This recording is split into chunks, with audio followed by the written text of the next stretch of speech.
है मेरे भी रवि के बिंदास बोल में आपका स्वागत है। आज मैं आपको एक ऐसी महिला नेता का इंटरव्यू आपके सामने पेश कर रहा हूं जो समर्पित कांग्रेसी कार्यकर्ता हैं, जिनका नाम है आशा बिष्ट।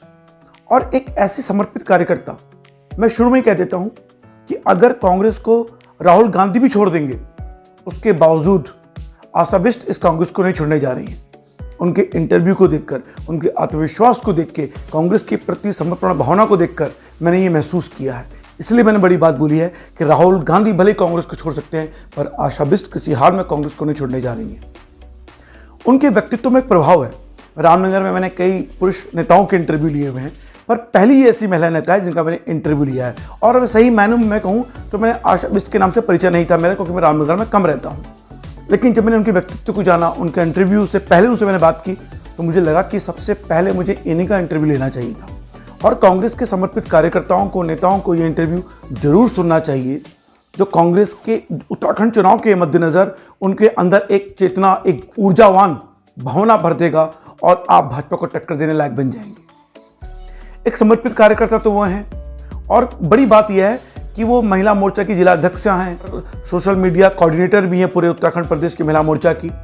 और एक बात और मैं बताना चाहता हूं आपको कि उत्तराखंड में रामनगर विधानसभा सीट से अमृता रावत जी, जो सतपाल महाराज की धर्मपत्नी हैं, वो यहाँ से विधायक रही हैं। तो उनका दाहिना हाथ कहा जाता था आशा बिष्ट जी को। एक समय ये आया कि जब अमृता रावत ने कांग्रेस को छोड़ा और भाजपा का दामन थाम लिया, चूंकि उनका दाहिना हाथ थी, तो उन्होंने कहा कि आशा जी से आप भी चलो भाजपा में। तो आशा बिष्ट ने दो टूक कहा कि मेरी समर्पित भावना सिर्फ कांग्रेस पार्टी के लिए है, मैं नेताओं के लिए नहीं, मैं कांग्रेस के लिए जीती हूं। और देखिए, ये कितनी बड़ी बात होती है। अगर मैं बात करूं कि एक राजनीतिक आधार, एक आर्थिक रूप से जो आप सोचते हो, एक लालच के रूप में उन्होंने पार्टी को चुना। वो कहती है कि मुझे पार्टी ने बहुत कुछ दिया है, आज मेरा जो नाम है, मेरा फेम है, जो मैं काम करने की भावना है, मुझे इस कांग्रेस पार्टी में मिली। 2007-8 में उन्होंने कांग्रेस पार्टी को ज्वाइन किया। रामनगर से एक बहुत ऊर्जावान नेता, मैं ये कहना चाहता हूं कि कांग्रेस की ओर से अगर कांग्रेस इन पे दांव खेलती है, जैसे प्रियंका वाड्रा ने ये कहा है कि 40% सीटें हम रिजर्व करेंगे, रामनगर विधानसभा सीट से आज तक एक भी महिला को टिकट नहीं दिया गया है। मुझे लगता है कि आशा बिष्ट को टिकट देकर जो यह गुटबाजी है, उस पर भी आप काबू पा पाएंगे और प्रियंका वाड्रा के सपनों को पूरा कर पाएंगे। और रामनगर को पहली महिला विधायक आप दे सकते हैं अगर आशा बिष्ट को आप टिकट देगी कांग्रेस पार्टी। तो आशा बिष्ट का इंटरव्यू तो आप सुनेंगे, लेकिन मेरी रिक्वेस्ट है आप लोगों से कि इस वीडियो को शेयर और लाइक जरूर करें, और इस चैनल, जो आपका अपना चैनल है रवि के बिंदास बोल, को सब्सक्राइब जरूर करें। सुनिए इंटरव्यू आशा बिष्ट जी का। आज हम बात कर रहे हैं आशा बिष्ट जी से, और परिचय करवाइए आप। मेरा नमस्कार। पहले तो आपका बहुत बहुत धन्यवाद। मेरा नाम आशा बिष्ट है। मैं जिला अध्यक्ष महिला कांग्रेस नैनीताल हूँ और सोशल मीडिया कोऑर्डिनेटर प्रदेश अध्यक्ष हूँ उत्तराखंड। रामनगर में आप महिला कांग्रेस को किस स्तर पे देख रही हैं आज की तारीख में? काफ़ी महिलाएं हम लोगों के साथ जुड़ चुकी हैं और पहले से जुड़ी हुई हैं। कुछ लोग मतलब जब से मैं कांग्रेस में जुड़ी हूँ, मेरे साथ कई महिलाएं मेरे साथ जुड़ी, और कितने लोग जिनकी मैं हेल्प करती हूँ, तो वो लोग महिलाएं मेरे साथ जुड़ती रहती हैं। अच्छा, मैंने यहाँ रामनगर में ये देखा कि रामनगर में जितने भी पुरुष है, चाहे भाजपा से हो चाहे कांग्रेस है, बहुत ज़्यादा एग्रेसिव हैं, बहुत ज़्यादा उनका नाम है। लेकिन महिला नेताओं की, चाहे वो भाजपा की, कांग्रेस की, उनकी एक्टिविटी कुछ ज़्यादा हावी नहीं रहती। ऐसा क्यों है? नहीं, एक्टिविटी तो रहती है, बट हमारी तो अक्सर रहती है। हर चाहे मतलब कोई भी क्षेत्र हो हमारे यहाँ सामाजिक क्षेत्र में, चाहे महिलाओं की बात करें आप, चाहे आप नशे के लिए देख लीजिए आप, लेकिन हम लोगों ने बहुत आंदोलन यहाँ पर करे हैं। और चाहे आप हमारा जंगल से सटा हुआ क्षेत्र है, तो बाघों के लिए जो कभी कितने लोगों को बाघ ने खा दिया था, तो हम लोगों ने उसके प्रति भी आंदोलन करा। तो मीडिया क्या आपको उचित साथ देता है? हाँ, मीडिया भी बहुत साथ देता है। कांग्रेस कब ज्वाइन किया रामनगर में? मैंने 2007 में कांग्रेस ज्वाइन करी थी। अच्छा, 2007 में ज्वाइन की थी। जी। लेकिन मैं आपको बताना चाहता हूँ कि मैंने पहली बार किसी महिला नेताओं का इंटरव्यू ले रहा हूँ, उनमें से आशा बिष्ट हैं। उनसे इस इंटरव्यू से पहले मैंने बात की तो मैं बहुत प्रभावित हुआ इनकी बोलने की शैली से और इनके आत्मविश्वास से। तो इस इंटरव्यू को सुनिएगा जरूर आप गौर से।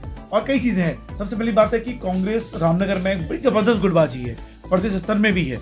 तो मैं गुटबाजी प्रदेश स्तर में ज्यादा गुटबाजी है या रामनगर क्षेत्र में ज्यादा गुटबाजी है? देखिए, गुटबाजी हमारे कांग्रेस में बिल्कुल भी नहीं है। गुटबाजी तो आप देखिए भाजपा में हर जगह गुटबाजी है। आप देखिए हमारे यहाँ तो 4 ही क्या कहते हैं, हमारे यहाँ जो कैंडिडेट है 4 हैं, लेकिन आप भाजपा में देखिए कितने लोग कैंडिडेट हैं और हर जगह गुटबाजी है। तो ऐसा नहीं है जिसको टिकट मिलेगा सारे लोग करेंगे उसका काम, मतलब उसका प्रचार करेंगे, जिसको भी मिलेगा। ऐसी आपने गुटबाजी कहा कि कांग्रेस में गुटबाजी नहीं है। जी। हरीश रावत रणजीत की तनातनी तो हरीश रावत जी भी बता चुके हैं, रणजीत रावत जी भी बता चुके हैं। रामनगर में हरीश रावत जी, रामनगर में संजय नेगी और रणजीत रावत की तनातनी भी सामने देख ली है।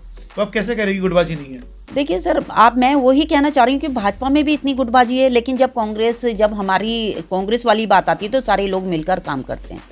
तो आपको लगता है कि अगर रणजीत रावत को टिकट मिलेगा तो संजय नेगी उनका साथ देंगे, और अगर संजय नेगी को टिकट मिलेगा तो रणजीत रावत साथ देंगे? देखिए, ये रणजीत रावत जी और ये संजय नेगी जी की बात है। आप ये तो मेरे से ज़्यादा वो बेटर बता सकते हैं। मैं अपने बारे में बता सकती हूँ कि मैं कांग्रेस की जिला अध्यक्ष हूँ, महिला कांग्रेस की, और मैंने कांग्रेस के लिए काम किया। इन दोनों में किस गुट में आप शामिल हैं? इन दोनों के जो गुट हैं, मैं कांग्रेस पार्टी में शामिल हूँ और मैं हरीश रावत जी के साथ हूँ।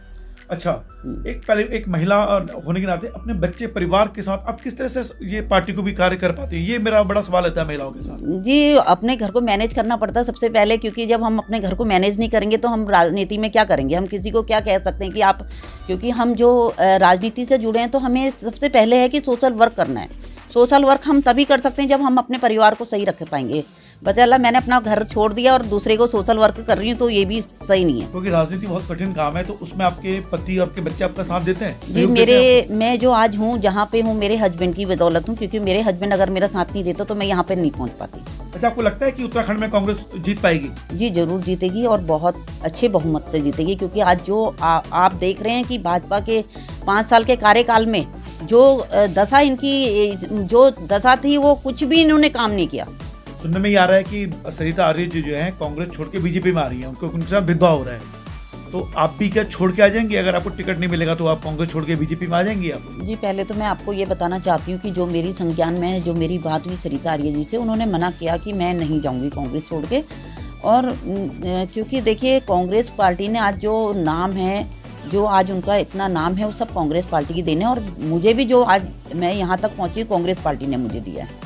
तो मैंने पहले तो वो भी नहीं छोड़ के जा रही हैं, और मेरी जहाँ तक बात है तो मैं कांग्रेस ही ज्वाइन करी थी और कांग्रेस में ही रहूँगी, कांग्रेस में ही हमेशा रहूँगी। आपको लगता है कि कांग्रेस में वास्तव में महिलाओं के प्रति एक जो आपकी प्रियंका वाड्रा गांधी ने ये बोला है कि मैं लड़की हूँ, लड़ सकती हूँ, तो उत्तराखंड के संदर्भ में भी क्या आपको लगता है कि वो इस तरह की बात करेंगी, महिलाओं को यहाँ से चुनाव दिलवाने की कोशिश करवाएंगी? जी, देखिए, कांग्रेस पार्टी ही महिलाओं को जो इतनी इज्जत देती है और सम्मान देती है, कांग्रेस पार्टी ही देती है। और ज़रूरी नहीं है कि इलेक्शन ही हमारा एक मेन मोटिव हो सकता है कि 40% आरक्षण जो उन्होंने कहा है, क्योंकि यूपी जो है बहुत बड़ा क्षेत्र है और उत्तराखंड उसकी हिसाब में 1/3 है। तो मेरा मानना यह है कि देखिए, हर क्षेत्र में जाती हैं महिलाएं।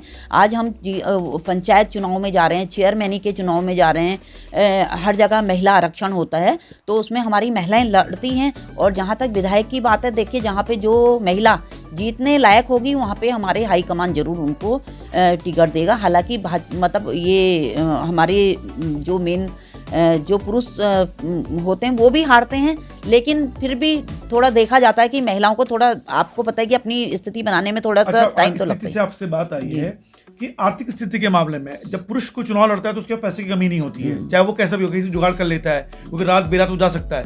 एक महिला अभी जब नेता चुनाव लड़ती है तो अपनी आर्थिक सहयोग कैसे करती है? आपको महिलाओं को जोड़ना है, उनको आगे ले जाना है, तो ये आर्थिक मदद कैसे होती है आप लोगों की? कोई पार्टी तो मदद करती नहीं होगी, यहाँ तक मुझे लगता है। देखिए, ये जब कोई जो चुनाव लड़ता है, अगर मैं चुनाव लड़ रही हूँ तो मैंने अपनी आर्थिक स्थिति खुद देखनी है और मैं अपने हिसाब से करूँगी। जैसे कि मतलब हम कोई पुरुष अगर इलेक्शन लड़ता, हम उससे ये तो नहीं कहते कि आपने कहाँ से अरेंज किया।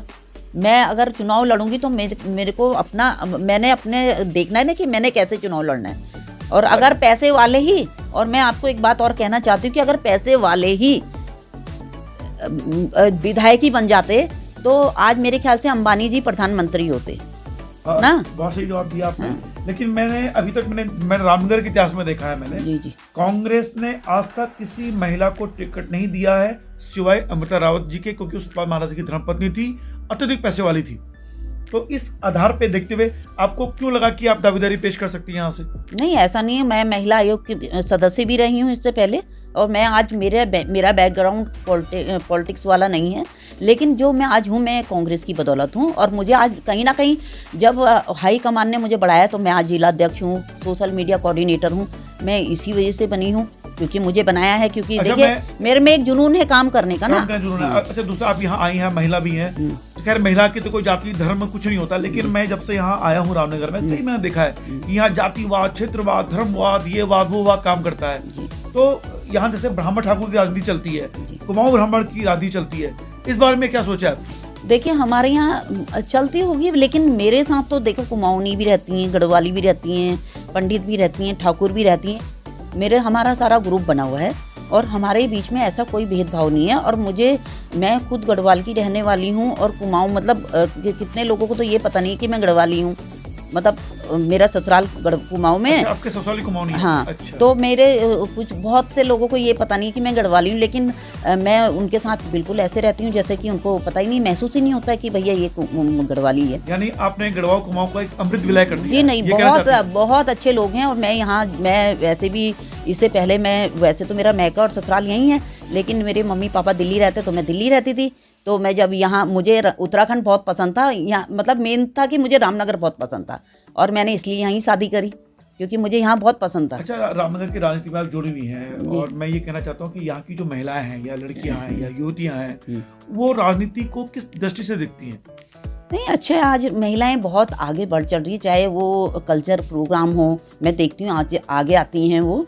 और ऐसा नहीं है, बहुत अच्छे उससे देखती हैं नज़रिए से कि राजनीति कर रहे हैं, ठीक है, वो बहुत इज्जत देती हैं। क्योंकि देखिए कोई महिला, अगर पुरुष जो कोई व्यक्ति रहते हैं, जो नेता रहते हैं, उनके पास नहीं पहुंच पाती हैं, लेकिन मेरे पास आती हैं कि दीदी हमारा ये काम करना है, हम कोई फ़ोन कर देती हैं कि हमारे को यहाँ फ़ोन कर दो आप, तो मैं हर जगह उनकी मदद करती हूँ। अच्छा, ऐसा आप में क्या है कि आप अपनी दावेदारी पेश करना चाहती थी? आपको पार्टी टिकट क्यों दे? देखिए, मैं जब इतने साल मुझे हो गए हैं, मैं 2007 से मैं जुड़ी हुई हूँ, तो मैं महिलाओं के बीच में रही हूँ। और कभी जिसकी कोई समस्या आती है, अगर मैं आपको बताती हूँ, अभी बीच में ही पाटकोट की साइड का मामला था, अभी 2-3 दिन पहले हुए हैं, और यहाँ हॉस्पिटल में एडमिट थे। तो उन्होंने रात को 11 बजे मुझे कॉल किया, जबकि मेरे हस्बैंड और हम सोने की तैयारी कर रहे थे। तो उन्होंने कहा कि आस्था जी वो बिल्कुल मतलब लास्ट स्टेज में चल रही है, तो आप फ़ोन कर देंगे उनको, अभिषेक जी को। मैंने कहा फ़ोन क्या करना है, मैंने अपनी स्कूटी उठाई और मैं हॉस्पिटल गई रात को 11 बजे। तो मतलब मैं जब उनके लिए खड़ी रहती हूँ, जनता के लिए खड़ी रहती हूँ, तो वो ऑब्वियसली मुझे अच्छा तो मानते ही हैं। खैर, मुझे तो बहुत प्यार करते हैं और मैं भी उनको बहुत प्यार करती हूँ। भैया, जब मैं किसी के लायक बन सकूँ, मैं बनी हूँ अगर किसी के लायक, तो मैं उसके लिए ज़रूर काम करूँगी। अच्छा, रामनगर की राजनीति में 3 पुरुष नेता बड़े हावी हैं, रणजीत रावत, संजय नेगी, पुष्कर दुर्गापाल। तो क्या ये एक जिला महिला होने के नाते कभी आपकी मदद की इन लोगों ने, या किन लोगों ने आपकी मदद किस टाइप? देखिए, मदद किस टाइप से? मदद होता है कि उन्होंने आपका साथ दिया कि चलिए आप भीड़ इकट्ठा कीजिए, हम आपके पीछे खड़े हैं, आप बहुत अच्छा बोल रही हैं, हम आपके पीछे खड़े हैं। देखिए, या आपकी टांग खींचने की कोशिश की है कि कहीं आगे ना बढ़ जाए? देखिए, राजनीति में तो ये सब आपको मालूम है चलता है, लेकिन फिर भी कहीं ना कहीं सहयोग तो रहता ही है। क्योंकि देखिए, ऑब्वियस सी बात है कि एक महिला नेता आगे आ जाए, प्रियंका वाड्रा जो है वो चाहती हैं कि महिलाओं को आगे लाए। ऐसे में अगर आप आगे आ जाएंगे तो इनकी तो, क्योंकि हर आदमी महत्वाकांक्षी है, उनको लगेगा ये अगर आगे तो हमारा तो काम हो जाएगा। रणजीत रावत जी की बात करें, सबसे ज्यादा प्रबल दावेदार है यहाँ पे, तो कहीं ऐसा तो नहीं है कि वो कहेंगे यार प्रबल दावेदार? तो देखिए, सभी प्रबल दावेदार है, जिन्होंने दावेदारी करी सभी प्रबल दावेदार है ना। और जहाँ तक बात टांग खींचने की बात है, ये तो खैर वो ज़्यादा बेटर बता सकते हैं। और भाई, जब आप किसी महिला को आगे नहीं बढ़ने दोगे तो आप कहाँ से महिलाओं के सपोर्टर हैं? नहीं, आपने महसूस किया इस तरह की चीज़ें? मैं पूछ रहा हूँ। देखिए, महसूस तो अब क्या कहें, अब महसूस तो किया है मैंने। अब क्योंकि मैं कई जगह गया हूँ, तो अक्सर ना महिलाओं को बहुत आगे नहीं आने दिया जाता। और जब मैंने दोबारा इस बात को दोहरा रहा हूँ कि जब प्रियंका वाड्रा ने बोला है कि हम महिलाओं को आगे करें, और कहीं तो 40% आरक्षित कर दिए कि हम महिलाओं को लड़ाएंगे, ऐसे में तो उनका डरना बनता ही है। देखिए, कोई भी कहीं भी आप देख लीजिए, किसी क्षेत्र में भी महिलाओं को कहीं भी आगे नहीं जाने दिया जाता है, लेकिन वो हमारा अपना कॉन्फिडेंस है कि हम कितना आगे जा सकते हैं। अगर आपके अंदर कॉन्फिडेंस है, आपको आगे बढ़ने की ललक है, तो आपको कोई नहीं रोक सकता। अच्छा, मेरा ये मानना कभी ऐसा है कि आपने किसी महिला को आगे बढ़ाया हो ऐसे नेता के रूप में, और बाद में उसी ने आपको बैकलॉग किया हो, कहीं ऐसा हुआ? देखिए, मैंने बहुत महिलाओं को बढ़ाया है। मैं जिला अध्यक्ष हूँ, तो मैंने काफ़ी महिलाओं को नेता बनाया है। लेकिन ऐसा देखिए, मैं अगर किसी को आगे बढ़ा रही हूँ तो ऐसा कुछ नहीं है कि मेरे साथ किसी ने ऐसे किया। आखिरी क्वेश्चन, क्या लगता है पार्टी आपको टिकट देगी? देखिए, मेरा तो एक विश्वास तो हर किसी को होता है, अब ये उनमें डिपेंड करता है। उत्तराखंड में सरकार बन रही है कांग्रेस की? जरूर बन रही है। मुख्यमंत्री कौन? हरीश रावत, रणजीत रावत? हरीश राव जी, पक्का? पक्का तो ये हमारी 100%। है महिला नेता कांग्रेस की रामनगर से, और इनके उज्जवल भविष्य की मैं कामना करता हूँ।